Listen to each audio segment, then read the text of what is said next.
클로드 코드에서 사용하던 AI 에이전트를 코덱스로 옮길 때 무엇부터 해야 할지 살펴보겠습니다. 토큰 비용 구조를 바꾸거나 도구를 다양화하려는 이유로 이관을 고려하게 됩니다. 에이전트 파일부터 복사하면 될 것 같지만 실제로는 설정과 안전장치를 먼저 준비해야 합니다. 이번 영상에서는 에이전트 개수와 관계없이 그대로 따라 할 수 있는 이관 순서를 비개발자 눈높이에서 설명하겠습니다. 첫 단계는 전체 교체와 선택적 공전 중 방식을 정하는 것입니다. 기존 프로세스나 스케줄러가 클로드 코드에서 실행 중이라면 두 시스템에서 동시에 돌리지 않는 것이 중요합니다. 같은 메일을 두 번 보내거나 같은 작업을 중복 처리할 수 있기 때문입니다. 처음에는 운영 기능을 클로드에 남기고 필요한 에이전트만 코덱스로 옮기는 선택적 공전 방식이 안전합니다. 원본 클로드 폴더는 읽기 전용으로 정하고 수정하지 않습니다. 두 번째는 코덱스 CLI로 별도 저장소를 열고 두 도구의 구조를 비교하는 것입니다. 클로드의 클로드 설정 파일은 코덱스의 에이전트 설정 파일에 대응하고 클로드의 마크다운 에이전트는 코덱스의 토물 에이전트로 바뀝니다. 스킬은 프로젝트의 경우 점 에이전트 폴더 아래에, 사용자 공용은 점 코덱스 폴더 아래에 둡니다. 자세한 경로는 화면을 참고하십시오.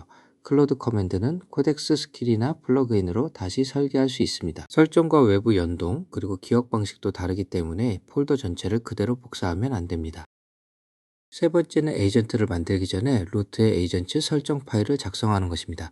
화면을 보십시오. 파일명은 단수 에이전트가 아니라 복수형 에이전트입니다. 이 파일에는 클로드 원본은 읽기 전용이라는 규칙, 새 파일의 저장 위치, 사용자 승인이 필요한 작업, 금지된 외부 동작과 테스트 기준을 적습니다. 또한 어떤 요청을 기획자나 개발자나 비서 같은 역할로 보낼지도 정의합니다. 다만 이 파일이 너무 길어지면 일부가 잘릴 수 있으므로 핵심 규칙만 담고 상세한 절차는 스킬로 분리하는 것이 좋습니다. 에이전트 설정 파일은 이후 만들어지는 모든 에이전트가 따라야 하는 사교와 같습니다.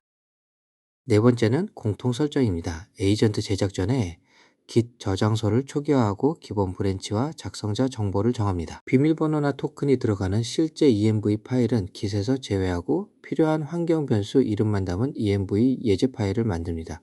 기식은 후에는 토큰과 데이터베이스, 로그와 캐시와 빌드 결과물을 제외하도록 적습니다. 이 외에도 글자 인코딩과 줄바꿈을 통일하는 설정 파일이 필요합니다. 자세한 목록은 화면을 참고하십시오.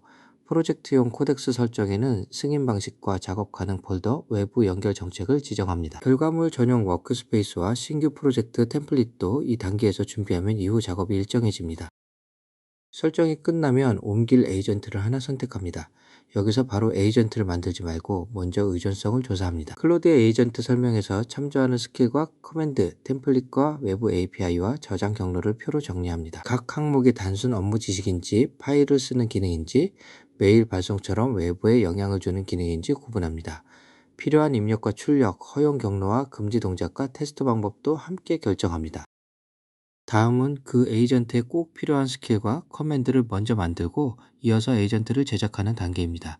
클로드의 커맨드를 무조건 그대로 복사하지는 않습니다. 설명서나 체크리스트 역할은 코덱스 스킬로 옮길 수 있지만 프로세스를 시작하거나 스케줄을 등록하는 커맨드는 제외하거나 별도 승인을 받습니다. 의존성이 준비되면 코덱스 에이전트 정의를 토물 파일로 만들고 역할과 입력과 출력 경로, 사용할 스킬과 금지 권한을 연결합니다. 이렇게 스킬과 에이전트를 하나의 이관 단위로 관리합니다. 에이전트를 만든 직후에는 스모크 테스트를 실행합니다. 답변이 그럴듯한지만 보는 것이 아닙니다. 요청한 역할을 수행하는지, 이름과 날짜를 바꾸지 않는지, 허용된 폴더만 사용하는지, 외부 서비스를 몰래 호출하지 않는지 확인합니다. 테스트 전후의 파일 상태도 비교합니다. 문제가 발견되면 에이전트 규칙이나 스킬을 수정하고 같은 테스트를 다시 실행합니다. 통과 결과와 제외한 기능은 이관 등록부에 기록합니다.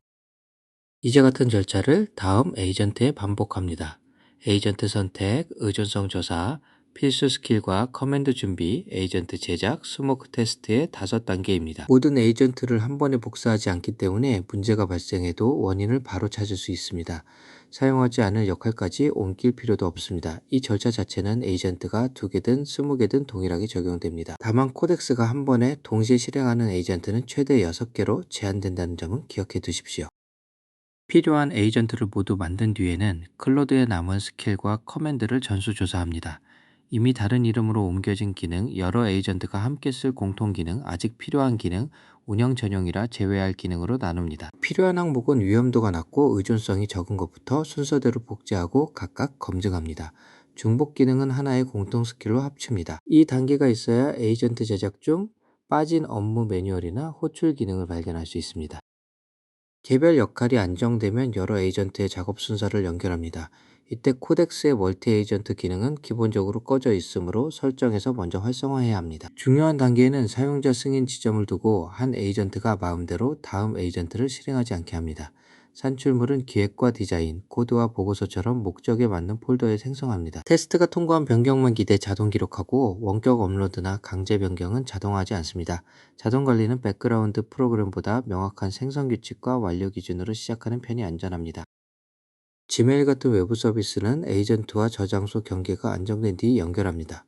클로드의 인증 파일을 복사하지 않고 코덱스의 공식 플러그인에서 새로 인증합니다. 읽기와 초안 저장, 발송과 삭제 권한을 구분하고 최소 권한부터 시작합니다.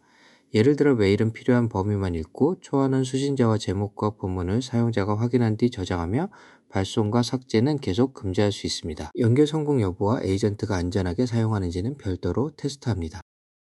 전체 순서를 다시 정리하겠습니다.